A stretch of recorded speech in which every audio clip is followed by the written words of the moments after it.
સર્વે વૈષ્ણવોને જય શ્રી કૃષ્ણ. પ્રિય દર્શકો, આજે અમે એવા વિષય પર પ્રકાશ પાડીશું જે ગુજરાતની સાંસ્કૃતિક વિરાસત સાથે ગાઢ રીતે સંકળાયેલો છે. આજે આપણે વાત કરીશું પુષ્ટિમાર્ગનો ગુજરાતમાં ફેલાવો કેવી રીતે થયો. પુષ્ટિમાર્ગની શરૂઆત 16મી શતાબ્દીમાં થઈ હતી, જ્યારે શ્રી વલ્ભાચાર્યે તેમની સ્થાપના કરી. તેમનો જન્મ 1479માં અકબરના શાસનકાળ દરમિયાન છત્તીસગઢના એક નાનકડા ગામ ચંપારણ્યમાં થયો હતો. વલ્ભાચાર્ય બાળકૃષ્ણની ભક્તિ પર ભાર મૂક્યો અને તેમના અનુયાયીઓને કૃષ્ણની કૃપા પ્રાપ્ત કરવા માટે સંપૂર્ણપણે સમર્પિત થવાનું શીખવ્યું. તેમણે શુદ્ધાદ્વૈત દર્શન રજૂ કર્યા, જે કહે છે કે આત્મા અને પરમાત્મા અલગ છે, પરંતુ પ્રેમ ભક્તિ દ્વારા તેઓ એક થઈ શકે છે. પુષ્ટિમાર્ગના પ્રચાર અને ફેલાવામાં વલ્ભાચાર્યના 4 પુત્રોએ મહત્વનો ભાગ ભજવ્યો. તેમણે પુષ્ટિમાર્ગની શિક્ષાઓ પ્રચાર કરવા માટે ભારતભર પ્રવાસ કર્યો. તેમના એક પુત્ર વિઠ્ઠલનાથજી ગુજરાતમાં આવ્યા અને તેમણે અમદાવાદમાં પુષ્ટિમાર્ગનો પાયો નાખ્યો. વિઠ્ઠલનાથજીએ અમદાવાદમાં શ્રીનાથજી મંદિરની સ્થાપના કરી અને ત્યાં બાળકૃષ્ણની મૂર્તિની પ્રતિષ્ઠા કરી.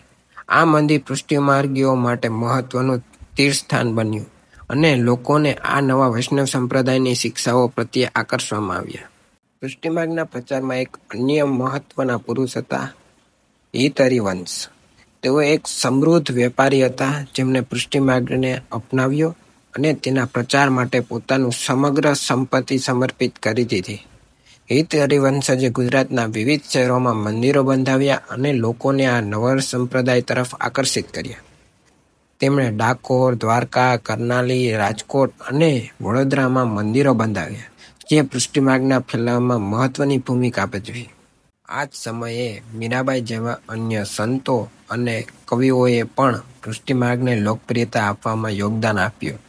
મીરાબાઈના બાળકૃષ્ણ પ્રત્યેના અપાર પ્રેમ અને ભક્તિના કાવ્યોએ લોકોના હૃદયને સ્પર્શ્યા અને તેમના પગલે ચાલવા લોકોને પ્રેરિત કર્યા. આમ પુષ્ટિમાર્ગના પ્રચારમાં ભક્ત કવિઓની ભૂમિકા અગત્યની હતી. આ રીતે પુષ્ટિમાર્ગનો પ્રચાર અને ફેલાવો ગુજરાતમાં થયો.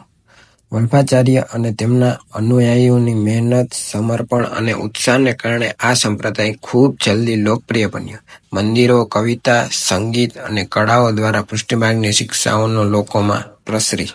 આજે પણ ગુજરાતમાં પુષ્ટિમાર્ગના અનેક અનુયાયીઓ છે, જેઓ આ પરંપરાગત માર્ગને અનુસરે છે અને બાળકૃષ્ણની ભક્તિ કરે છે. ડાકોર, નાથદ્વારા, ગોવર્ધન અને વડુ જેવા સ્થળો પુષ્ટિમાર્ગીઓ માટે મહત્વપૂર્ણ તીર્થસ્થાનો છે, જ્યાં લોકો પૂજા, આરાધના અને નિયમિત સાધના કરવા આવે છે. પુષ્ટિમાર્ગની શિક્ષાઓ અને જીવનશૈલી આજે પણ ગુજરાતીઓના જીવનમાં મહત્વપૂર્ણ ભાગ ભજવે છે. હવેલી સંગીતની પરંપરા પુષ્ટિમાર્ગથી જ આવી છે અને તેઓ આજે પણ જીવન છે. અમદાવાદની હવેલીઓમાં ભજન, કવિતાઓના કાર્યક્રમો યોજાય છે, જ્યાં પુષ્ટિમાર્ગની શિક્ષાઓને વાચા આપવામાં આવે છે.